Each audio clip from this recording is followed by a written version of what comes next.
Essa é a questão 9. Esqueci de botar aqui. Questão 9, seguinte.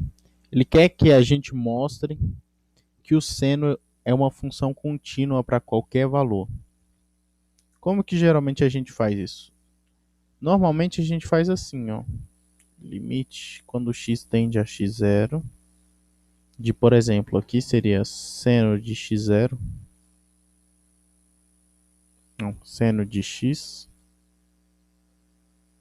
e tentar mostrar que isso aqui é igual ao seno de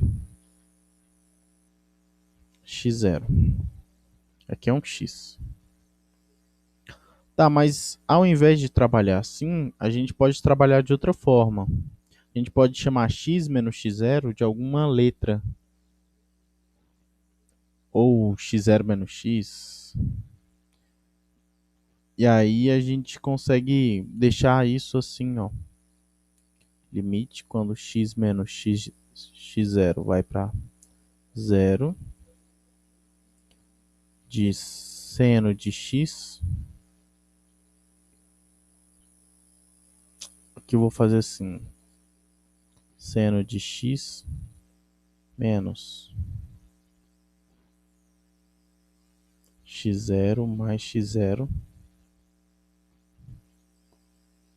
igual a seno de x0. E aqui a gente pode chamar isso aqui de outra letra. Chamar, por exemplo, de...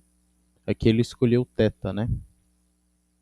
Então, chamando isso aqui de outra letra, a gente fica com limite de seno de θ mais x0, θ tendendo a 0, é igual ao seno de x0. Que ele usou A também não tem muita diferença. Mas provar que esse limite, provar isso aqui, é a mesma coisa que provar isso aqui. Beleza? É bem tranquilo. Mas o interessante é que usar essa maneira aqui de provar isso aqui é uma coisa bem sensacional, porque é um pouco diferente.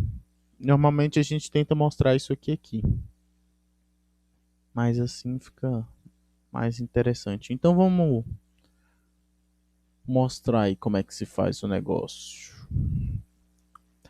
A gente vai começar aqui do limite e vamos tentar chegar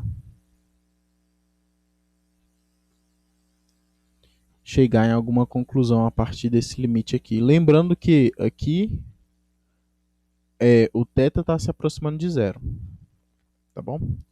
Se a gente se lembrar lá do seno, vou botar aqui um lembre-se, a gente tem aquela formulazinha de soma de arcos. Seno de alfa mais beta é igual seno alfa cosseno beta mais seno beta cosseno alfa. A gente vai usar isso aqui, beleza? Bem aqui no nosso seno de θ mais A. Beleza? Tá vendo aí que é análogo? Então a gente vai ficar com limite quando θ tende a zero. E aqui a gente vai abrir. Vamos ficar com seno θ cosseno A mais seno A cosseno de θ. Beleza? Tá. Mas a gente pode abrir, não é? A soma de limites, desde que os limites existam. Então, a gente pode quebrar a soma de limite como limite da soma, se a gente mostrar que esse limite existe e que esse limite existe. Então, vamos lá. Supondo que os limites existem, né? Se não existirem, a gente tenta outra coisa. Beleza? Isso aqui dá seno de θ cosseno A mais limite quando θ tende a zero de seno A cosseno θ. Beleza. Vamos quebrar limite do produto em produto dos limites. Quebrando aqui, a gente vai ficar com limite seno de θ, quando θ tende a zero, vezes limite, quando θ tende a zero, de cosseno de A, mais limite, quando θ tende a zero, de seno de A, vezes limite, quando θ tende a zero, de cosseno de θ.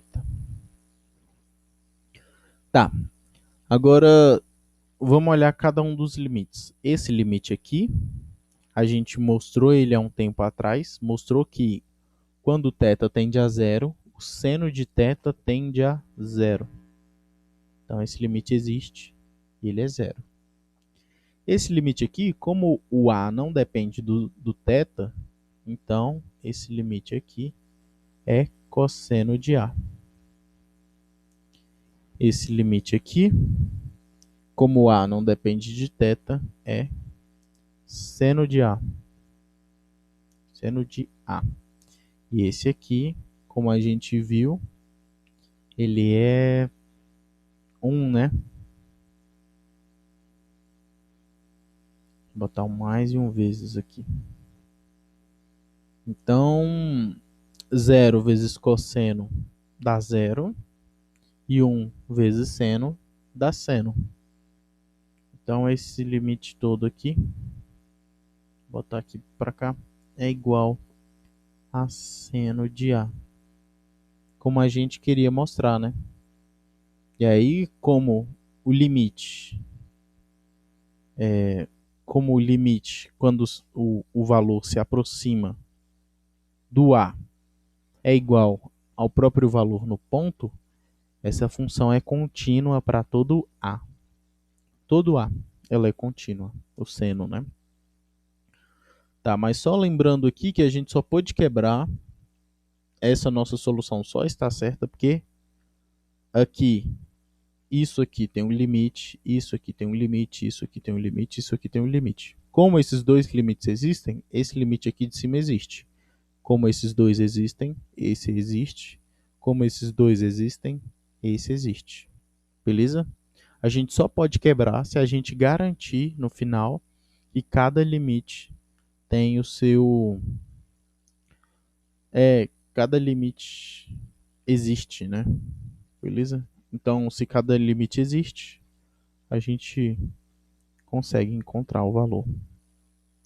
Então, só para concluir aqui, limite quando θ tende a zero de seno de θ mais A é igual a seno de A. Como a gente queria mostrar, ela é uma função contínua.